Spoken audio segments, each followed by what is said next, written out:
ওয়াকআপ নিয়ে আমি আর বলবো না, নতুন করে আমাকে বারবার ডোন্ট ইনসিস্ট মি। ওয়াকআপ আমাদের এখানে কোনো কোশ্চেন নেই। যদি ওয়াকআপ নিয়ে আন্দোলন করতে হয় দিল্লিতে যান, এখানে নয়। বাংলায় আপনাদের কোনো প্রবলেম নেই, বাংলায় আমি আছি, মনে রাখবেন।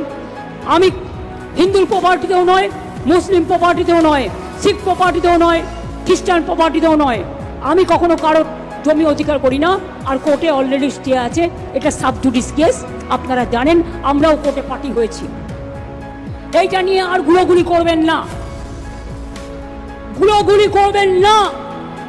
যদি করেন সবচেয়ে বড় শত্রু আমি হব। আমরা তো করবো, বাপের ক্ষমতা নিয়ে আমাদের আটকে দেবে। আপনি দিল্লিতে যাবেন, আপনি খবরদার এখানে কোনো আন্দোলন করবেন না।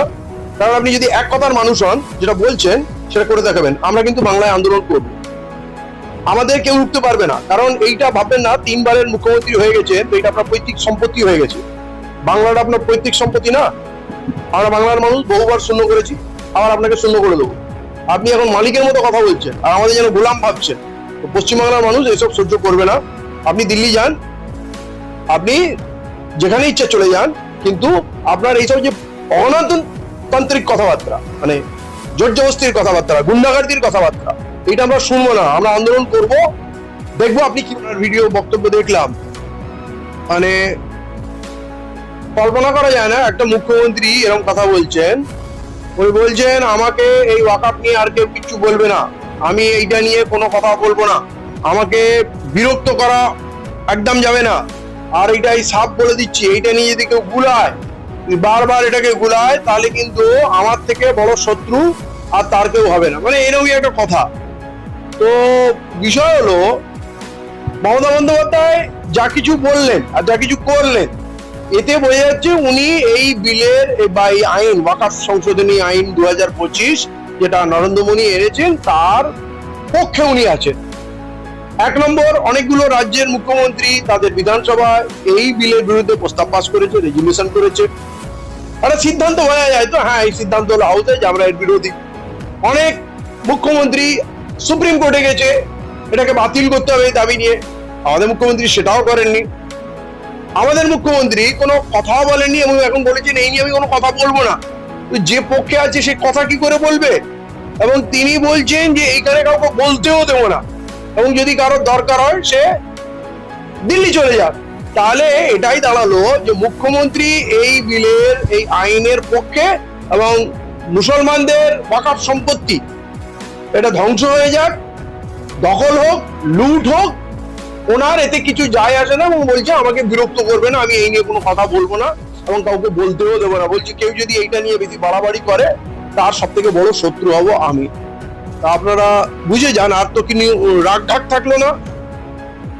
ওনার কাছে আর কিছু বলারও নেই, আর কেউ ওনার কাছে যেন, আমি বলবো ওয়াকফ নিয়ে আর কেউ যেন প্রশ্ন না করে, কারণ উনি ওনার স্ট্যান্ড ক্লিয়ার করেছে।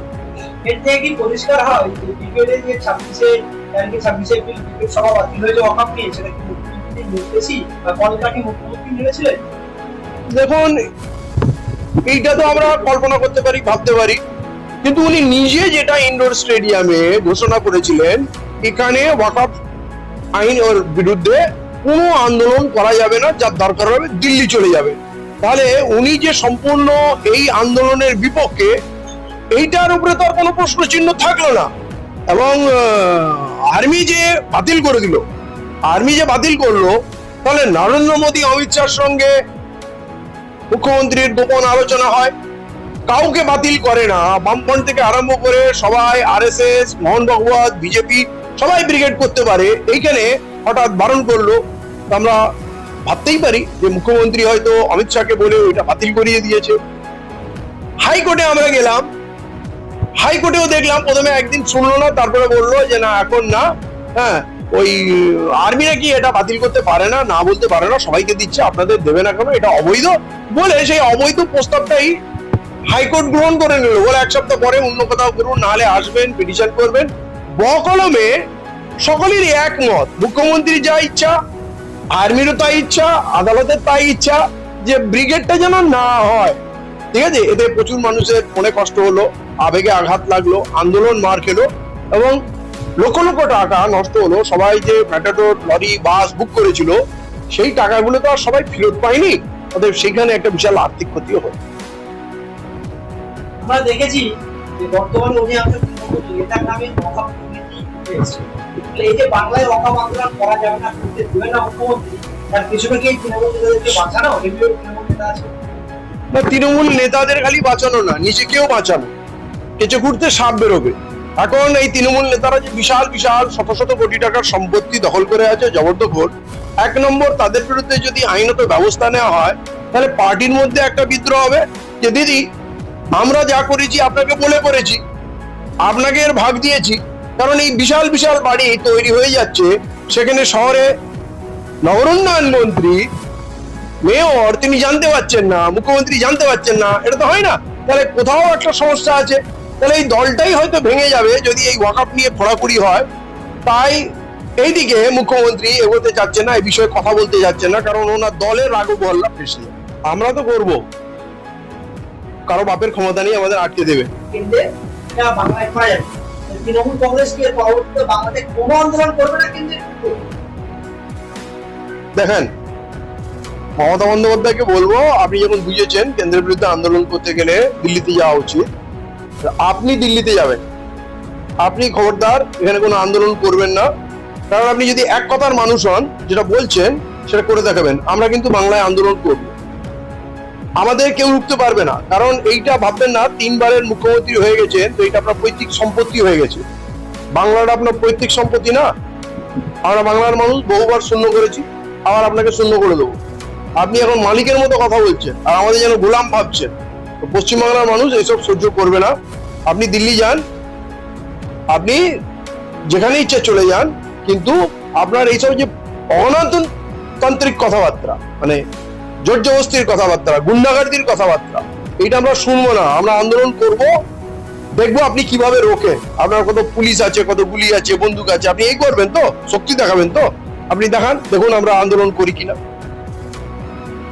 ওয়াকআপ আন্দোলনের যে ধুলিয়ানে যে ঝামেলা হয়েছিল, এই যে মুখ্যমন্ত্রী উঠে কি মনে হয় যে কোনোখানে পুলিশ বা প্রশাসন এই আন্দোলনকে বাধ্য দিয়েছিল, তাদের একটা বক্তব্য মতো ছিল? দেখুন, এখন তো পিকচার ক্লিয়ার হচ্ছে, উনি এই আন্দোলনের চরম বিরোধী। এই আন্দোলন উনি হতে দেবেন না বলেছেন, দিল্লি যেতে বলেছেন।